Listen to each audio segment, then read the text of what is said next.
여러분 안녕하십니까? 송소연입니다. 기업 여신뿐만 아니라 모든 여신은 일정한 흐름을 통해 여신 취급 여부를 결정합니다.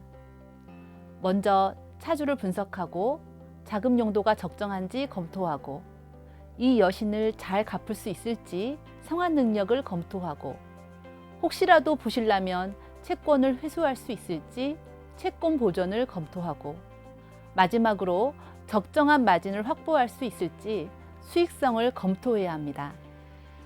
이러한 과정을 거쳐서 최종적으로 이 여신의 취급 여부는 전결권자의 판단에 의해서 결정되겠지요.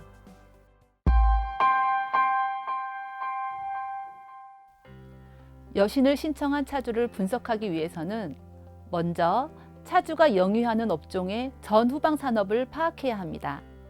예를 들면 자동차 부품을 제조하는 업체라면 완성차 시장의 영향을 많이 받을 것이고, 스마트폰의 일부를 제조하는 업체라면 스마트폰 시장의 영향을 많이 받을 것이죠. 그리고 원재료의 성분이 무엇인지, 그 원재료를 수입하는지 국내 조달하는지, 운송비 부담이 크진 않는지 등 조달 비용에 영향을 끼치는 산업에 대한 분석도 필요합니다. 그리고 가장 중요한 대표자에 대한 철저한 분석이 필요합니다. 대표자의 동업종 경력, 기술력도 중요하지만 더 중요한 건 마케팅, 즉 영업 능력이기 때문에 거래처에 대한 평판도 중요하죠. 구매처와 매출처들이 얼마나 오랫동안 거래하고 있는지, 직원들은 장기 근속하고 있는지, 과거 은행 거래는 연체 없이 양호하게 거래하였는지, 혹시 대표자 본인은 과거 부도 이력이 있어서 배우자나 제3자를 대표자로 세우고 사업을 하고 있지는 않는지 등등을 파악해야 할 것입니다. 또 파악할 점은 대표자의 자금 조달 능력입니다. 대표자나 가족 포함 관련인들의 자금력과 부동산 재력을 파악해서 재산조사표를 만들어 놓으면 좋습니다.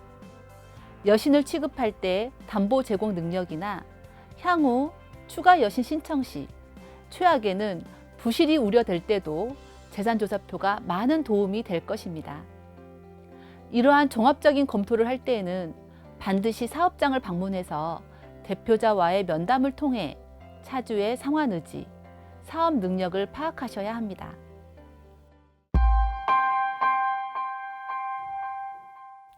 개인 사업자도 법인처럼 기업 여신을 취급할 때는 시설자금과 운전자금으로 구분됩니다. 먼저 시설자금은 자가 사업장이나 임대업을 목적으로 공장, 사무실, 상가, 빌딩 등을 구입하기 위한 자금이 주로 많습니다. 때로는 토지를 매입하기 위해 여신을 신청할 때도 있는데요. 이 경우에는 그냥 투자 목적으로 구입하면 기업 자금이라 할 수 없겠지요. 반드시 1년 이내 사업 목적 건물을 신축할 사업 계획을 가지고 있어야 합니다. 그리고 토지 위에 업무용 건물을 신축하기 위한 건축 자금도 시설 자금에 해당됩니다. 운전 자금은 사업을 운영하기 위해 필요한 자금, 즉 원자재 구입이나 인건비, 판매비 등이 해당됩니다. 또한 개인 사업자도 개인이기 때문에 주택 구입이나 전세, 자녀 학자금 등 개인적으로 필요한 자금이 있겠죠. 이러한 경우는 가계자금이므로 가계여신으로 취급해야 하는데, 정부 정책에 의해 다주택자들은 주택담보대출이나 전세대출이 제한되는 경우가 많습니다. 이러한 규제를 회피하기 위해 가계자금을 기업자금으로 취급하는 일이 없도록 주의해야 하죠. 이처럼 개인사업자는 때에 따라서 개인자금으로도 기업자금으로도 자금이 필요합니다. 그렇기 때문에 자금의 성격을 잘 파악해서 서로 자금의 용도의 유용 사례가 발생하지 않도록 주의해야 하며, 필요시에는 여신 취급 후에도 확인해야 합니다.